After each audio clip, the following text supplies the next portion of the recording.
Islamic कट्टरपंथी पूरी दुनिया के लिए एक खतरा बनता जा रहा है। फिर चाहे बात सीरिया की हो, फ्रांस की हो या अमेरिका की, हर कोई इससे तंग है। अब ऐसे में बात अगर भारत की जाए तो यहाँ भी हालात बद से बदतर होते जा रहे हैं और आए दिन इनकी हकीकत भी सभी के सामने आती जा रही है। कभी ये लोग चुनावी रैली और ईद का जश्न मनाते हुए पाकिस्तान जिंदाबाद के नारे लगाते हैं, तो कभी दूसरे समुदाय की लड़कियों से, खासकर हिंदू युवतियों को प्रेम जाल में फंसाकर उनके साथ लव जिहाद करते हैं, या फिर गैर मुस्लिम नेताओं के घरों पर पथराव कर आगजनी करते हैं, जैसा हाल ही में बीजेपी नेता रामपाल मौर्य के साथ किया गया। आपको बता दें कि ये तो कुछ गिने चुने मामले हैं, जो ऐसे ना जाने कितनी और भी वारदातें हैं जो हमारी मेन स्ट्रीम मीडिया भी नहीं दिखाती और उनको छुपाती है और उनके गुनाहों को छुपाती है। इस बीच ऐसे ही इस्लामवाद फैलाने वाले और देशद्रोही गतिविधियों को अंजाम देने वाले देश विरोधियों को बीजेपी नेता ने खुली चुनौती दे डाली है।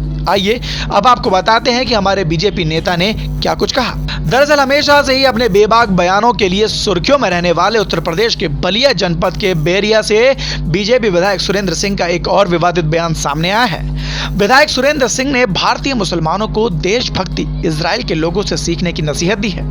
विधायक ने कहा है कि भारत में रहने वाले मुस्लिम आतंकवाद देश से गद्दारी करते हैं।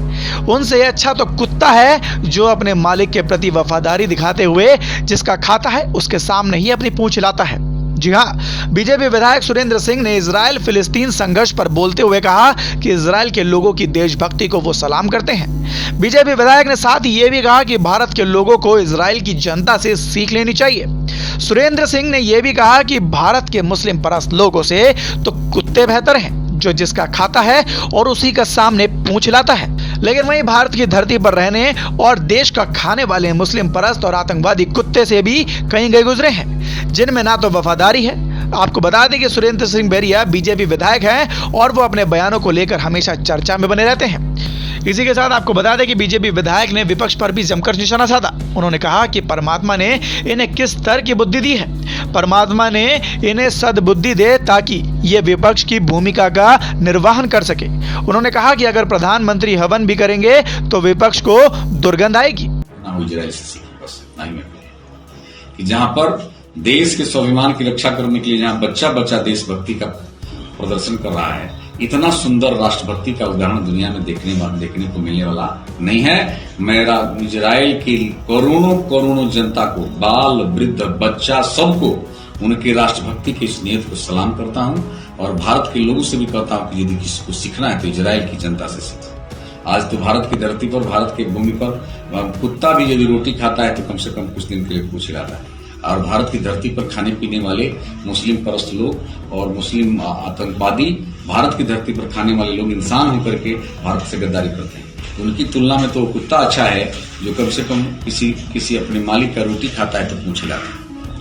जी बताइए, जिस तरीके से देखा गया कि विपक्षी पार्टी जिस तरीके से इस पर भी टिप्पणी कर रहे हैं और फिलिस्तीन का कहीं न कहीं वो लोग समर्थन अपना जाहिर कर रहे हैं, तो उनके लिए क्या कहना चाहेंगे? देखिए, विपक्षी लोगों के पास यदि किसी के पास कुछ नहीं मिलता है तो जो कुछ विशेष संबंध सामने आता है तो वही बोलना चालू होता है। यदि मोदी जी हवन करेंगे तो लोग कहेंगे कि इसमें से दुर्गंध आ रहा है। मोदी जी यदि राम राम का पाठ करेंगे तो कहेंगे कि सब जो है साजिश है।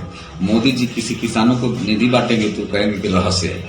मोदी जी यदि जो है भारत के लिए दुश्मनों पर आक्रमण करेंगे, मिसाइल दागेंगे तो कहेंगे सब कितना मिसाइल दागे हैं। मुझे तो समझ में नहीं आता है कि इन सबों को भगवान ने बुद्धि दिया है तो किस स्तर का दिया है। और मैं तो उस दिन भी कहा था, आज भी यही कहूंगा कि जो है ऐसे विपक्षी लोगों को भगवान सब बुद्धि दे, कम से कम विपक्ष की भूमिका क्या होती है और कैसे निर्वाह करना चाहिए कम से कम सीखें लोग। तो बीजेपी नेता सुरेंद्र सिंह के इस बयान पर आपकी क्या राय है, हमें कमेंट बॉक्स में कमेंट कर जरूर बताएं। वीके न्यूज से अभिराज की रिपोर्ट। धन्यवाद।